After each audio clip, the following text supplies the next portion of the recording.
So some say tennis is a metaphor for life, involving anticipation, problem solving, and incredibly hard work. For 25-year-old Frances Tiafoe, now one of the top 10 players in the world, those were lessons learned early, both on and off the court. I caught up with Tiafoe at the U.S. Open in Flushing Meadows, New York, as part of our Arts and Culture series, Canvas.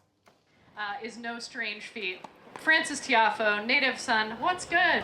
Frances Tiafoe's trademark smile is both charming and disarming. But in battle, a fierce competitor roars to life, propelling Tiafoe to the world's top 10 and a place in tennis history. I'm sure a lot of people have high expectations for me, but I have high expectations for myself. Those expectations soared after last year's U.S. Open. Even Ralph says too good. In the round of 16, Tiafoe took down the number 2 seeded Rafael Nadal.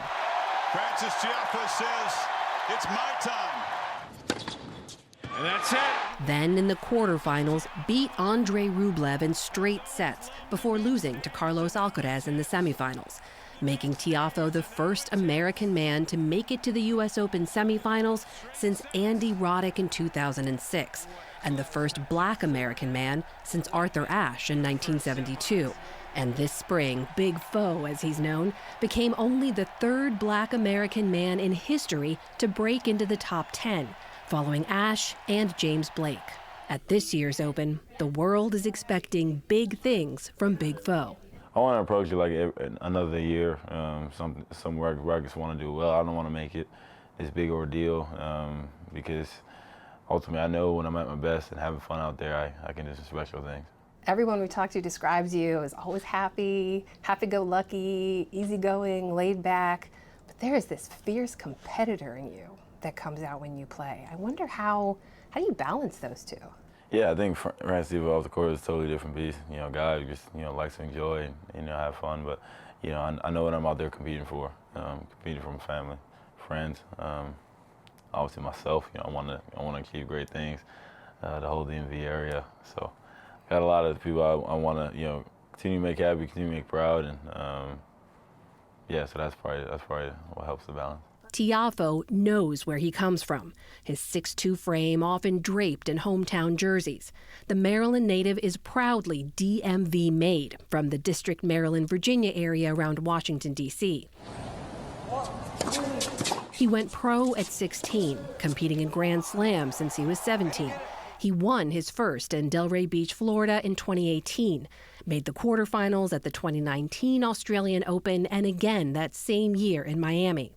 But Tiafoe's story, he says, began long before he ever picked up a racket, when his parents, Frances Tiafoe Sr. and Alfina Camara, fled civil war in Sierra Leone in the 1990s, raising Frances and his twin brother Franklin in the U.S. His father worked in construction, helping to build the U.S. Tennis Association's Junior Tennis Champions Center, or JTCC, in College Park, Maryland, then becoming its custodian. He slept in a spare office. The Tiafoe boys did too, a few days every week for over a decade.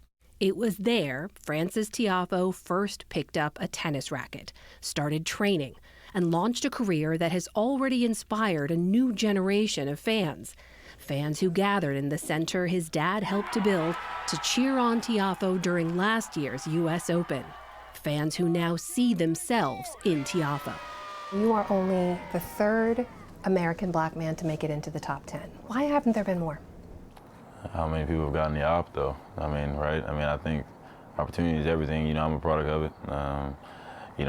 And how do we make the game more accessible? Obviously, USA's doing a great job, the NJTLs, and making it more accessible across the country. But, then you also need to have the right coach, a certain amount of passion for the game. How do you have these kids wanting to continue the game at a high level? Courts and what have you. So it's a lot goes into it, but hopefully there's a lot more than 3, right, when I'm done. You guys gave me the best opportunity in the world to play the game of tennis. Success, Tiafoe says, is measured by how many you bless. On a recent return to the JTCC, Tiafoe announced a $250,000 fund, seed money to boost tennis education and access in 270 communities across the country, as his mother and father looked on. It's a wonderful thing for the children because when they see somebody that grew up in the same facility that they are trying to come to, or whichever facility they are going to, and they see Francis has become what he has become by the grace of God. Well, they will learn a lot from this today. You know, they want to be like Francis or better than Francis. So they can not even be like him or more than him. He's great, and the crowd loves him.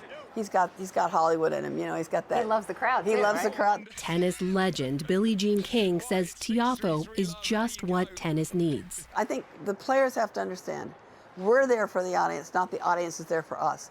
And great performers know that when they walk out there, whether there's one person in the audience or it's full, you want them to go home and say, God, that was great.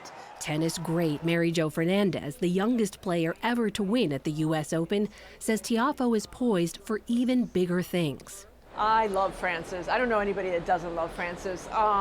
He brings so much entertainment to the game. You really see his enjoyment of the game, and I feel like Francis can compete, he can focus, but he can also entertain, and that's very difficult. There is a mental fortitude that's unique to tennis, right? You're out there alone, you're competing at the highest level, the pressure is high.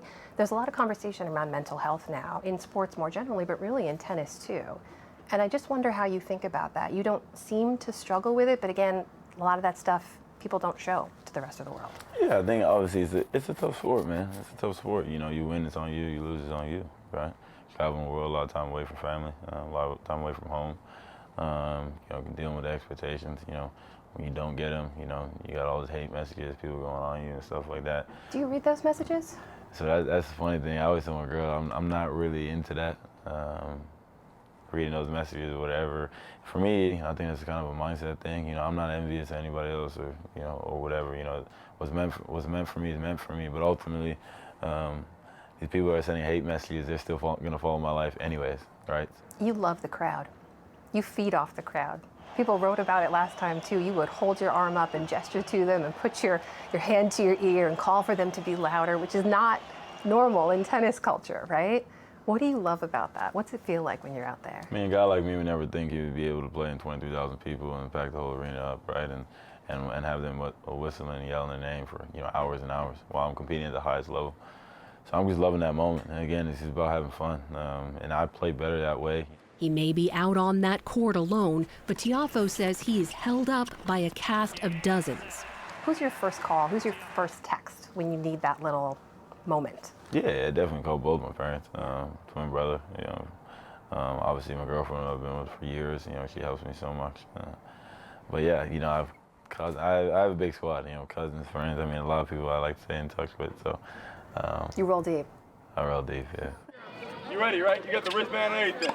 With his family and a legion of fans behind him, Tiafoe is laser focused on the road ahead and enjoying every step along the way.